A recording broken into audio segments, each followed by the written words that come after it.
حضرت امام بخاری بچپن میں ہی یتیم ہو گئے تھے۔ آپ کی والدہ نے آپ کی بڑی محنت سے تربیت کی۔ واقعہ یہ ہے کہ جب امام بخاری کی بچپن میں آنکھ چلی گئی، بینا ہو گئے تھے، تو والدہ کو بہت صدمہ ہوا کہ ایک طرف وہ بیوہ تھی اور دوسری طرف چھوٹے سے بیٹے کو اچانک یہ حادثہ پیش آیا، بینائی چلی گئی۔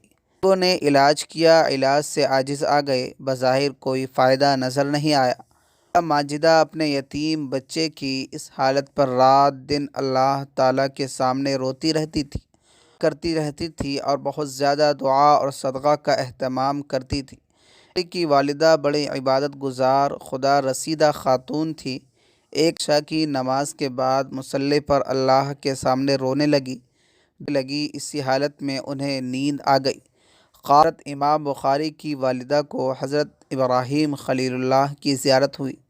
حضرت تشریف لائے اور خوشخبری سنائی، اے عورت، امام بخاری کی ماں، تمہارے رونے اور تمہارے دعا کرنے سے اللہ تبارک و تعالیٰ نے تمہارے بچے کی آنکھوں کو درست کر دیا ہے۔ جب رات گزر گئی اور والدہ صبح بیدار ہوئی تو دیکھا کہ اللہ تعالیٰ نے ان کے بیٹے محمد بن اسماعیل بخاری کی آنکھ کو واقعتاً درست کر دیا تھا۔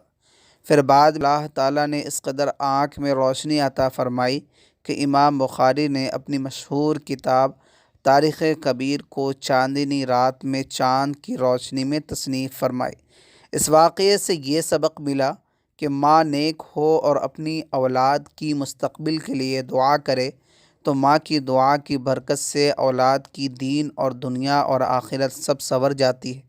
اولاد کو تک مصیبت ہو تو ماں کو چاہیے کہ خوب دعائیں کرے، اللہ تعالیٰ کی بارگاہ میں خوب روئے۔ اللہ تعالیٰ ماں کی دعا کی برکت سے اولاد کی دور فرما دیتے ہیں۔